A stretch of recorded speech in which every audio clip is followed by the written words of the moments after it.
Bonjour à tous et bienvenue sur le podcast de Et si on allait au théâtre ce soir. Je me présente, je suis Sacha et je suis passionnée de théâtre et spectacles en tout genre. Sur ce podcast et sur le site du même nom, j'ai pour habitude de vous donner mon avis sur des spectacles que j'ai vus dans l'objectif de vous donner envie d'aller plus souvent au théâtre. Déjà, je suis très contente de vous retrouver pour cet épisode, car je dois dire que ça fait longtemps. J'ai été présente sur le site mais pas sur le podcast par manque de temps, mais voilà, je suis de retour pour vous parler de beaux spectacles que j'ai vus récemment. Car rassurez-vous, je n'ai pas chômé pendant cette période d'absence. J'ai vu plein de super trucs et c'est le moment de vous les partager aujourd'hui avec cet épisode consacré au spectacle à voir à Paris en cette fin d'année. Et on va y aller direct. Pour commencer, je voulais vous parler de mon dernier coup de cœur en date, qui est un seul en scène qui s'appelle La métamorphose des cigognes. Ça parle de fécondation in vitro. Oui, je sais, le sujet comme ça ne fait pas forcément rêver, mais c'est super bien fait. Le comédien est excellent et franchement, il arrive aussi bien à être super émouvant que super drôle et on ne voit pas le temps passer. Vraiment un très très bon moment que je vous recommande vivement. C'est à la Scala jusqu'au 29 décembre. Ensuite, l'autre spectacle que je vous recommande les yeux fermés s'appelle Saint-Exupéry, les mystères de l'aviateur. Ne le manquez pas car c'est vraiment un incontournable cette saison. Ce qui est génial avec cette pièce, c'est que déjà elle est super facile d'accès, même si vous n'avez pas l'habitude d'aller au théâtre, vous passerez un super moment. Ensuite elle est drôle, mais en même temps on apprend plein de trucs puisque c'est sur la vie d'Antoine de Saint-Exupéry. Les comédiens sont super, la mise en scène est vraiment bien faite, ça part dans tous les sens, il y a plein de décors et de costumes. Bref, c'est vraiment du grand théâtre, pas bête du tout, et en même temps très accessible, donc vraiment un excellent moment. Et ça joue au Splendide jusqu'au 8 janvier. Bon, et puisque c'est la saison des fêtes de fin d'année, j'ai quand même 3 comédies musicales à vous proposer.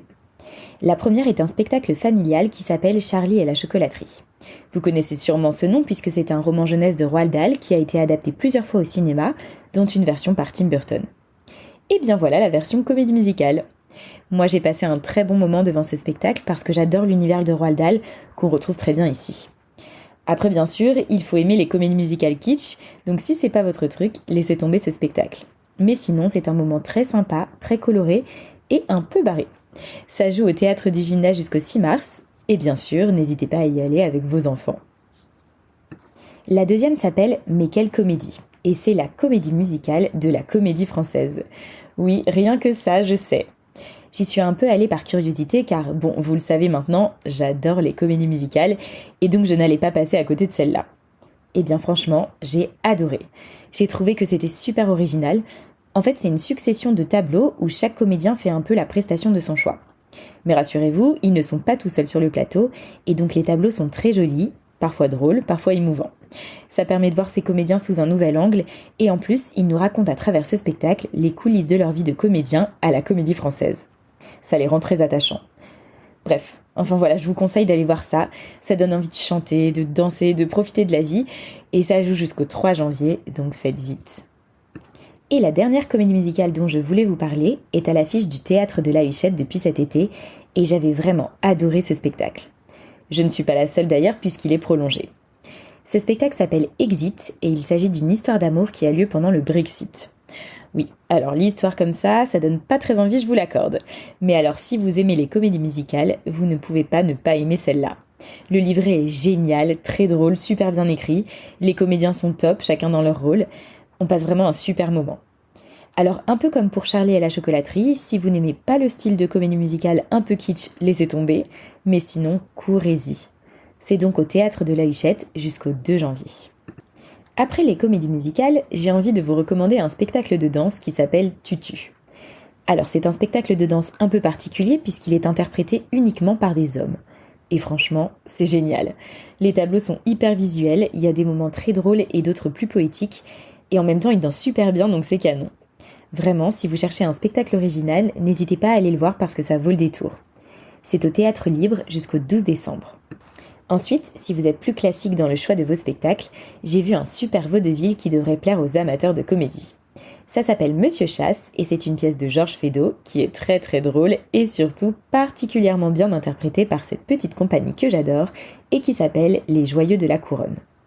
J'ai vraiment beaucoup rigolé, il y a un rythme de dingue, plein de super idées dans la mise en scène et les comédiens sont super donc vraiment banco. Ça joue uniquement les mercredis soirs au théâtre Montmartre-Galabru jusqu'au 22 décembre. Et pour finir, je vous recommande 2 spectacles que j'ai trouvés très intéressants pour des raisons différentes.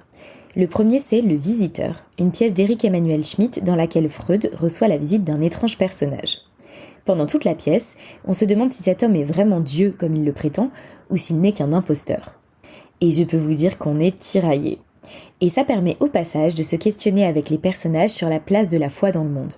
Moi j'ai beaucoup aimé ce spectacle, je l'ai trouvé très bien mené et très bien joué, et j'ai pas vu le temps passer alors que c'est un huis clos. Après, il s'adresse un peu plus aux personnes qui ont l'habitude d'aller au théâtre à mon sens. Ça se passe au théâtre Rive Gauche et c'est à l'affiche jusqu'au 17 décembre. Et pour finir, j'ai vu un spectacle très bien fait sur la guerre d'Algérie qui s'appelle Là-bas de l'autre côté de l'eau. C'est une vraie épopée car on suit 12 comédiens qui interprètent pour certains plusieurs personnages pendant près de 2h15. Il y a un nombre de costumes et de décors incalculables et vraiment c'est très bien fait. On est plongé dans l'univers. Après, il faut aimer les spectacles forts en émotion. C'est quand même très larmoyant mais franchement c'est beau et bien fait, donc à voir si vous aimez les grands spectacles. C'est au théâtre La Bruyère jusqu'au 11 décembre. Voilà, je crois que vous avez déjà de quoi remplir quelques soirées avant la fin d'année. Sachez que chacun de ces spectacles a un article dédié sur le site et si on allait au théâtre-ce-soir.com. N'hésitez pas à aller les consulter si vous voulez plus d'infos et surtout à me donner votre avis si vous allez découvrir un ou plusieurs de ces spectacles. Si cet épisode vous a plu, n'hésitez pas à mettre une note ou un commentaire sur ce podcast et à le partager autour de vous. N'hésitez pas non plus à suivre Et si on allait au théâtre ce soir sur Instagram et Facebook et à vous inscrire à la newsletter sur le site. Un grand merci pour votre écoute. Je vous dis à très très vite pour un prochain épisode du podcast Et si on allait au théâtre ce soir. Et n'oubliez pas de mettre du théâtre dans votre vie parce que ça la rend plus jolie. Bye bye!